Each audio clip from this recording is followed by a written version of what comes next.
Փոս կար, կանանց ու երեխեքի գլուխները կտրում գցում էին փոսը։ Ինձ էլ զարկեցին, ընկա,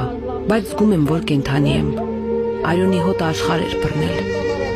Դիակների տակն էի արյունների մեջ։ Ժանդարմները իրենց գործը բրծան ու բենզին լցրեցին փոսի մեջ, որ վառեն։ Մեռնողները չէին զգում, բայց կենդանի մնացածները կգոռային։ Ես կզգայի, որ մեկը ձեռքս ամուր բռնել է։ Մեկ օր մնացի մեռելների մեջ։ Մեկին գլուխը մի կերպ հանեց ու գոռաց. «Ով ողջ է, ելեք փախնենք»։ Այն տաք ձեռքը, որ ինձ ամուր բռնել էր, քաշ տալով հանեց փոսից։ Տեսա, որ մայրս է, 3 տարեկան եղբայրս գիրկը։ Մոտ 20 հոգի փոսից ելանք արյունոտ, վիրավոր, վառված մազերով, սևացած դեմքերով։